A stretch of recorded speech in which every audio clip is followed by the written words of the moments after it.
Pada suatu pagi yang panas di padang pasir, angin bertiup pelan-pelan seakan sedang menyusun kalimat pembuka untuk sebuah kisah yang luar biasa.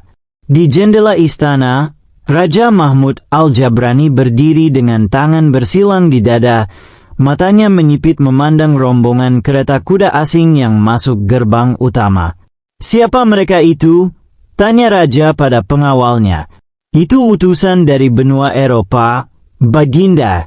Mereka menyebut diri sebagai investor, tapi penampilan mereka lebih mirip pedagang karpet palsu." Raja mengelus janggutnya yang panjang seperti mie goreng yang belum matang. "Investor? Aku tidak suka istilah-istilah modern yang membuatku terdengar seperti kambing tua yang tak mengerti dunia." Di sisi lain kota, Abu Nawas sedang duduk di warung teh. Ia sedang sibuk menggambar seekor unta pakai topi di pasir dengan ranting. "Hei Abu," teriak seorang pemuda. "Raja memanggilmu ke istana. Katanya, ada urusan penting tentang budaya dan investor." Abu Nawas meneguk tehnya, mengangkat alis. "Investor? Wah, apakah mereka bawa duit atau bawa penyakit? Ayo kita lihat." Ketika Abu Nawas tiba di istana, suasana sudah heboh. Para menteri berdebat seperti kambing rebutan rumput, dan sang raja duduk di singgasana sambil memainkan kelereng emas. "Abu Nawas," kata raja dengan nada dramatis seperti sedang membaca skrip sinetron, "bangsa Eropa datang dengan niat berinvestasi. Mereka ingin bangun pusat hiburan, restoran ala barat, dan taman selfie unta." Abu Nawas mengerutkan kening. "Apakah taman selfie unta itu mencerminkan budaya kita?" "Tidak," jawab raja. "Maka dari itu, aku butuh ide jenius untuk membuat mereka mundur, atau kalau bisa, mereka kabur sambil menjerit ketakutan." Abu Nawas tersenyum. "Ah, Baginda, kau tahu kalau aku senang membuat orang menjerit. Tapi kali ini, biarkan aku membuat mereka menjerit dengan logika dan budaya." Keesokan harinya, Abu Nawas menyamar sebagai penasihat kerajaan. Ia menyambut para investor Eropa itu, yang datang dengan jas berwarna mencolok seperti kucing kena ket tembok. "Saya Jean-Pierre. Saya dari Prancis," seru satu orang sambil mencium udara. "Saya Klaus. Dari Jerman," seru yang lain sambil mengetuk-ngetuk sepatunya di lantai marmer. Mereka semua ingin tahu bagaimana membangun pusat hiburan bertema unta dansa dan restoran burger pasir. Abu Nawas hanya tersenyum. "Di kerajaan ini, budaya adalah harta. Jadi kami punya satu peraturan. Siapapun yang ingin berbisnis, harus bisa menjawab teka-teki raja." Jean-Pierre menyeringai. "Kami orang Eropa, otak kami encer." Abu Nawas tertawa dalam hati. Otak encer biasanya tumpah sendiri. Raja pun muncul di aula besar dengan mahkota yang dibuat dari botol parfum bekas dan pita emas. Ia mengangkat tangannya. "Aku punya satu teka-teki. Jika kalian bisa menjawab, kalian boleh membuka usaha. Tapi jika salah, kalian harus ikut upacara mandi susu unta selama 7 hari berturut-turut." Para investor menelan ludah.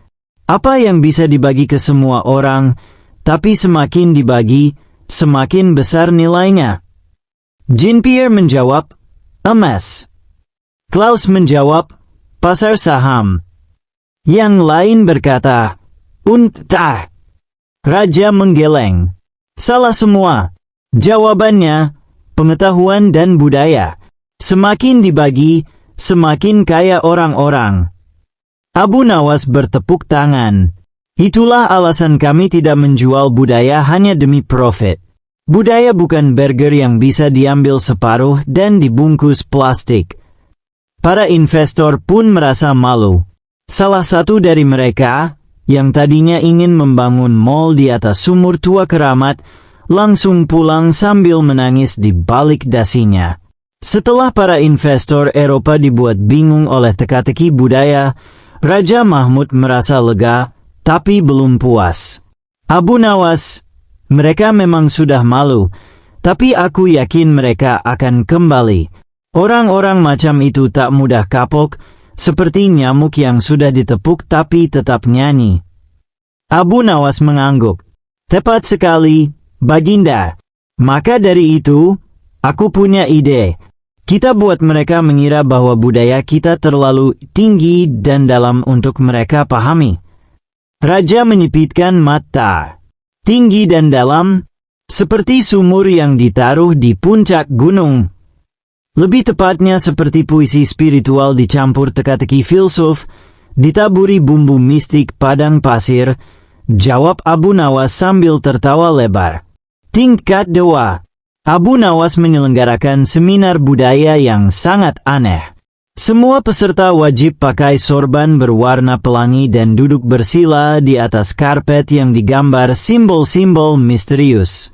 Jean-Pierre dan Klaus, yang penasaran tapi tak paham adat, tetap datang.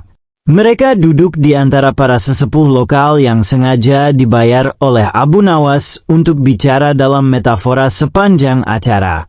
Seorang sesepuh berkata, budaya padang pasir adalah seperti angin, ia tak bisa dilihat, tapi bisa membuat rambutmu berdiri. Jean-Pierre mencatat, angin bisa bikin botak. Klaus mencoba bertanya, maaf, apakah ada manual usernya? Seorang sesepuh lainnya menjawab, dalam budaya kami, pertanyaan adalah jawaban yang belum dilahirkan. Klaus, Jean-Pierre, saya mau pulang. Para investor mulai mengeluh. Tapi sebelum mereka pulang, Raja mengadakan teka-teki malam Jumat di alun-alun. Ia berdiri di atas panggung dengan jubah seperti permadani hidup dan Abu Nawas jadi pembawa acaranya. Teka-teki malam ini, ujar Raja, bertema spiritual dan logika.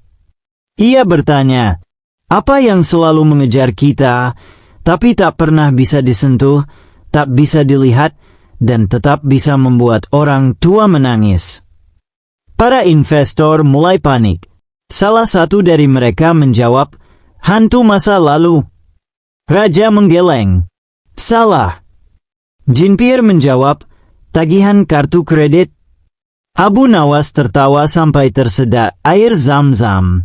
Bukan juga. Jawabannya adalah waktu. Raja mengangguk bijak. Waktu adalah hal paling mahal. Maka budaya yang mengajarkan makna waktu harus dijaga, bukan dijual. Investor-investor itu mulai mundur satu persatu. Rencana membuat taman selfie unta dibatalkan, begitu pula burger pasir dan pusat karaoke Timur Tengah. Sebagai gantinya, Abu Nawas menawarkan proyek yang lebih cocok dengan budaya, museum pasir kuno, arena syair dan puisi, serta sekolah seni musik padang pasir. Para investor yang masih waras justru ikut mendanai proyek-proyek itu karena melihat antusiasme warga lokal. Klaus bahkan membuka kelas melukis gurun bersama anak-anak desa dan berkata, ternyata investasi terbesar adalah senyuman. Jean-Pierre menambahkan, dan tidak mencoba mengubah budaya orang lain jadi Disneyland. Raja mengundang mereka ke acara perpisahan teka-teki. Kali ini, yang bertanya adalah Abu Nawas sendiri. Ia naik ke panggung dengan keranjang berisi telur unta dan berkata, aku punya 3 telur. 1 adalah telur emas palsu, 1 berisi kejutan, dan 1 lagi bisa bicara. Tebak, mana yang paling berharga? Para investor saling pandang. Jean-Pierre berkata, yang bisa bicara? Abu Nawas membuka telur itu, dan keluar suara rekaman. Tolong keluarkan aku seekor ayam berbakat. Semua tertawa. Klaus berkata, yang berisi kejutan. Abu Nawas buka, dan dari dalam keluar seekor anak tikus dengan topi. Semua makin tertawa. Lalu yang terakhir, Tanya Jin Pierre. Itu telur palsu dari emas mainan, kata Abu Nawas. Tapi itulah yang paling berharga bagi banyak orang, karena terlihat berkilau. Raja berdiri. Dan disinilah letak kebijaksanaan, jangan tertipu oleh yang tampak bersinar. Kadang, budaya yang tampak sederhana menyimpan kekayaan yang jauh lebih dalam.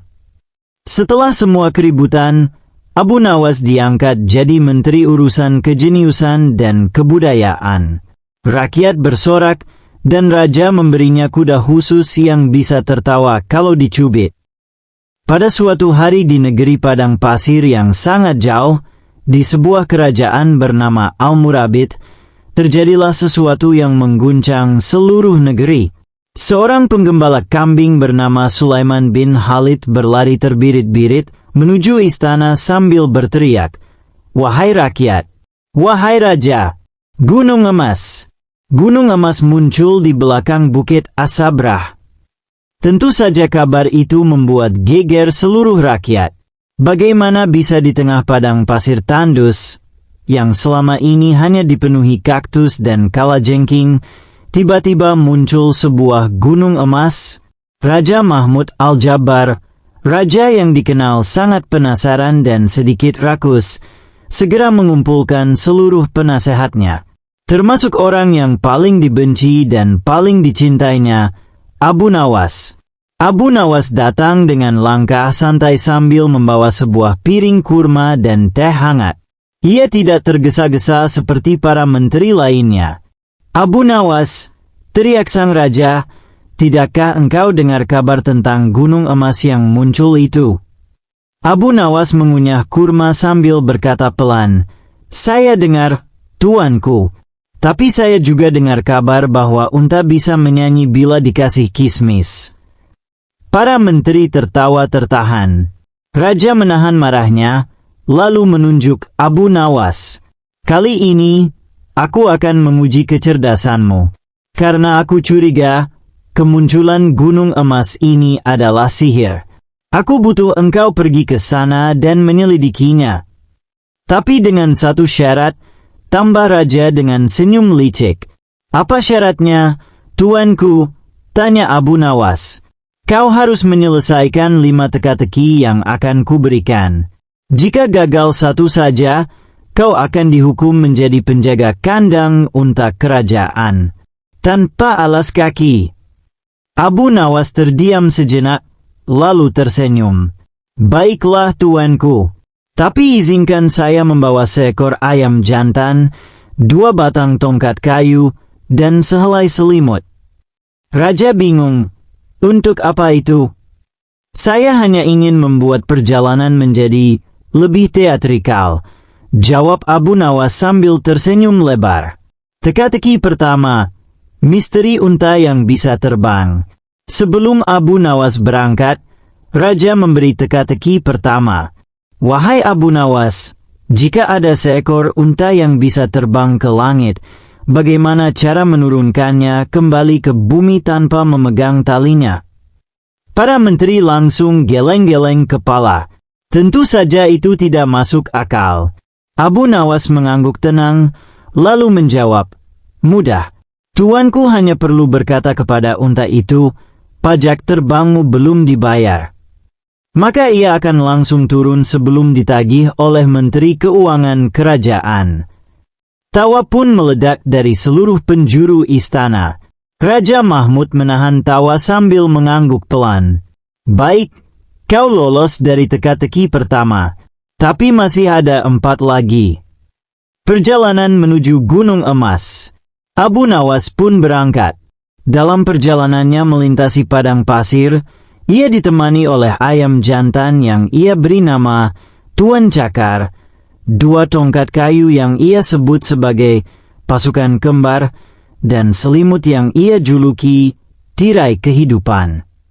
Setiap malam, Abu Nawas berbicara dengan ayam jantannya. "Tuan Cakar, kalau gunung ini sungguh emas, maka kerajaan bisa menjadi rebutan seluruh dunia. Tapi kalau ini jebakan sihir, kita bisa berubah jadi kambing." Ayam itu hanya berkokok pelan, mungkin karena terlalu panas. Gunung emas yang mengkilap. Setelah perjalanan 3 hari 2 malam, Abu Nawas tiba di lokasi yang dimaksud. Dan memang benar, di sana berdiri gunung besar yang memantulkan cahaya matahari seperti cermin emas. Batu-batunya berkilauan seperti berlian. Tapi yang membuat Abu Nawas curiga adalah gunung itu bernafas. Ya, setiap 5 menit terdengar suara seperti desahan raksasa. Teka-teki kedua, burung yang tidak pernah terbang. Keesokan paginya, sebelum Abu Nawas menyentuh gunung itu, datang utusan kerajaan dengan teka-teki kedua dari Raja Mahmud. Apakah burung yang tidak pernah terbang, tidak pernah bersuara, tapi semua orang mencarinya setiap pagi? Abu Nawas tersenyum. Ia menulis jawabannya di pasir dengan jari, burung waktu subuh. Utusan itu bingung. Apa itu? Waktu subuh, itu burung yang membangunkan semua orang, meski ia tidak bersuara atau punya sayap. Tapi ia dicari semua orang untuk bangun, sembahyang, atau menyesal karena kesiangan, jawab Abu Nawas santai. Setelah menemukan bahwa gunung emas itu tampak seperti bernafas, Abu Nawas makin penasaran. Ia memutuskan untuk menyentuh batu-batunya yang mengkilap. Saat ia menempelkan telinganya ke permukaan gunung, tiba-tiba terdengar suara berat menggema. "Jangan menyentuh tubuhku, wahai manusia." Ayam jantannya, Tuan Cakar, langsung pingsan. Tongkat kayu terjatuh. Selimut berkibar tertiup angin ketakutan. Abu Nawas malah tersenyum. Akhirnya, aku lebih suka berbicara langsung daripada harus tebak-tebakan dengan batu. Gunung itu ternyata adalah makhluk raksasa bernama Jibalu, makhluk purba yang tertidur ribuan tahun di dalam perut bumi, dan kini bangkit karena energi keserakahan manusia. Ia muncul karena kerajaan telah terlalu rakus menggali tambang emas dan berlian hingga menembus perut tanah dan membangunkannya. Aku adalah penjaga emas dunia. Aku muncul agar manusia belajar, tapi malah ingin mengambilku, kata Jibalu. Abu Nawas mengangguk pelan, lalu berkata, "Jadi kau bukan berkah, tapi peringatan." Teka-teki ketiga, emas yang membuat miskin. Hari itu juga, datang lagi utusan kerajaan dengan teka-teki ketiga dari Raja Mahmud yang tampaknya semakin curiga bahwa Abu Nawas akan menemukan sesuatu yang penting. "Abu Nawas," jawab ini, "apa yang warnanya seperti matahari, bentuknya menggoda hati, nilainya sangat tinggi, tetapi jika terlalu banyak memilikinya, justru bisa membuatmu miskin?" Abu Nawas hanya butuh satu tarikan napas sebelum menjawab, "Itu mudah, emas yang membuat tamak." Utusan itu heran. "Bisa jelaskan?" Abu Nawas menjawab dengan santai sambil menunjuk gunung emas itu. Ketika seseorang mengejar emas terlalu banyak, ia akan mengorbankan tanah, pohon, air, bahkan keluarganya. Ia jual semua demi menimbun emas. Tapi tak sadar, ia kehilangan segalanya. Maka ia bukan kaya. Ia miskin. Utusan itu terdiam. Dan di kejauhan, Gunung Jibalu mengangguk. Misi rahasia raja. Sementara itu di istana, Raja Mahmud mulai resah. Mengapa dia selalu bisa menjawab teka-tekiku? Aku harus tahu apa yang dia temukan di sana. Ia pun mengirim 2 mata-mata menyamar menjadi pendeta dan pedagang madu. Tapi tentu saja, Abu Nawas tahu. Ia memberi mereka tempat tidur, makanan dan membuat jebakan kocak. Ia menaruh madu di dalam sepatunya sendiri dan mengaku bahwa itulah rahasia energi pembuka gunung emas. Keesokan harinya, para mata-mata itu pulang ke istana dengan kaki lengket, tanpa informasi berharga, dan satu lagi terkena gigitan semut besar. Raja Mahmud hampir muntah karena melihat sepatu penuh madu. Abu Nawas dan teka-teki keempat, berlian yang tak bisa dijual. Beberapa hari kemudian, Abu Nawas kembali duduk di samping gunung, menulis puisi tentang keserakahan dan kebijaksanaan. Tiba-tiba, langit menggelap. Utusan datang lagi dengan teka-teki keempat. Apa jenis berlian yang sangat berharga, tidak bisa dibeli, tidak bisa dijual, dan hanya akan bersinar di hati yang jujur? Abu Nawas langsung berdiri dan berkata, "Berlian nurani." Utusan bingung lagi. "Berlian nurani, sahabatku," ujar Abu Nawas sambil menatap langit, "adalah cahaya hati yang tahu mana yang benar dan salah. Ia tidak bisa dibeli oleh emas atau dijual oleh kekuasaan. Ia hanya tumbuh dalam dada manusia yang mau belajar dan mendengar." Gunung Jibalu tiba-tiba bersinar keemasan. Pasir di sekitar berkilau, dan ayam jantan Tuan Cakar pun ikut bersinar, meskipun tetap tidak tahu apa yang sedang terjadi.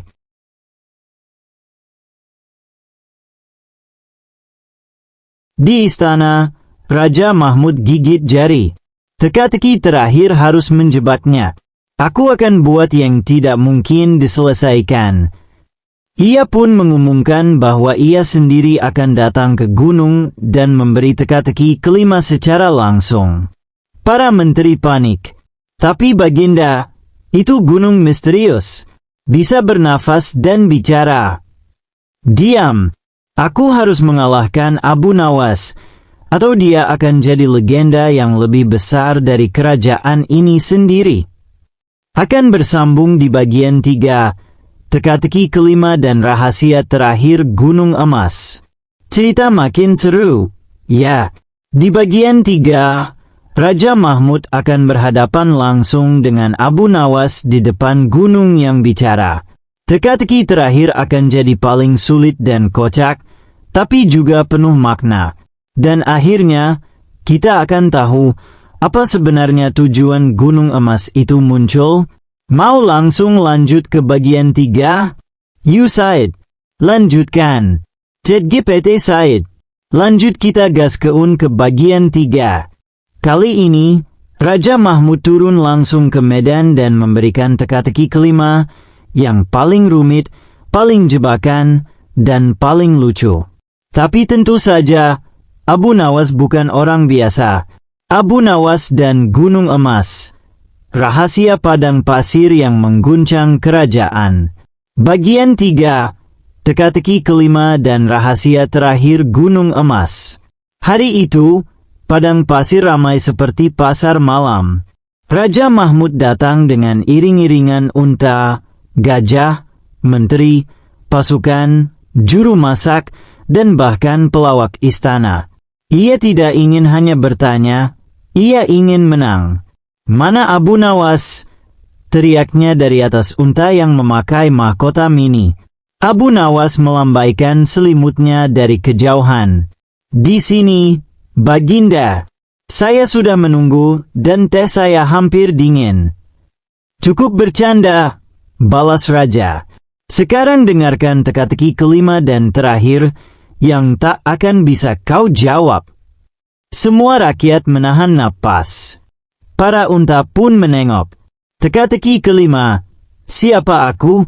Raja berdiri, mengangkat tangannya, dan berseru. "Aku tidak terlihat, tapi membuat dunia gelisah. Aku tidak terdengar, tapi bisa merobohkan kerajaan.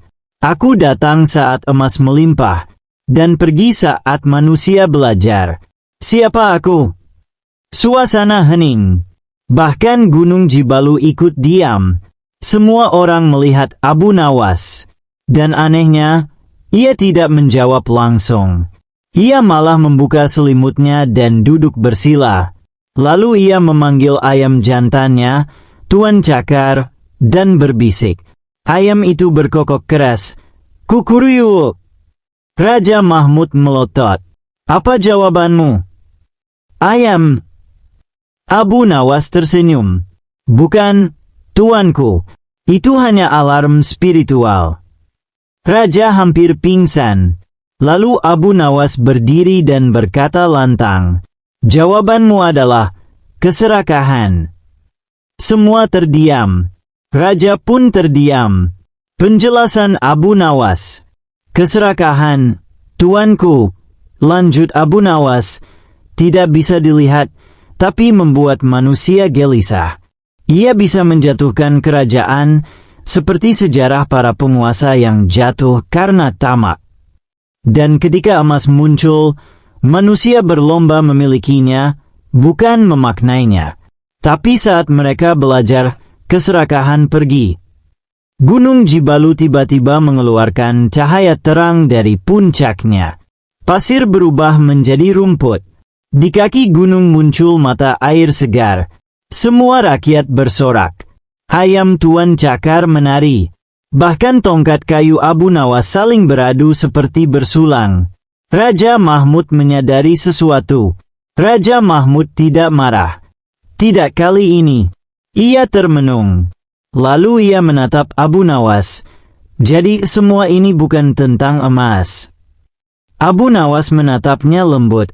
"Ini tentang hati, tuanku. Gunung itu muncul bukan untuk diambil, tapi untuk menyadarkan." Gunung Jibalu bicara untuk terakhir kalinya. "Aku akan kembali tidur. Jika manusia lupa lagi, aku akan bangun dengan marah." Lalu ia perlahan menghilang, mencair seperti pasir, hingga tak tersisa apapun, kecuali mata air jernih dan rumput hijau. Penutup yang bijaksana dan kocak. Raja Mahmud pulang ke istana dengan hati lapang.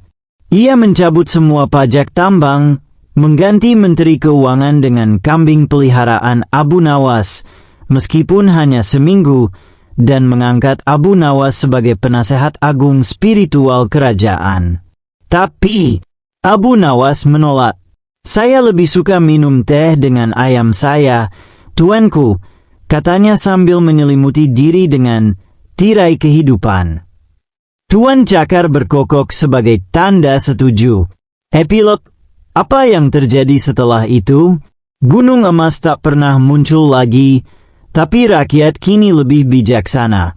Abu Nawas menulis buku puisi berjudul "Ketika Gunung Bicara, Emas Diam."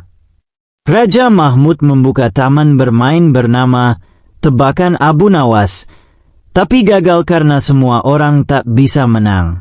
Tuan Cakar diangkat jadi simbol nasional kebijaksanaan yang lucu. Dan dari hari ke hari, legenda itu terus hidup.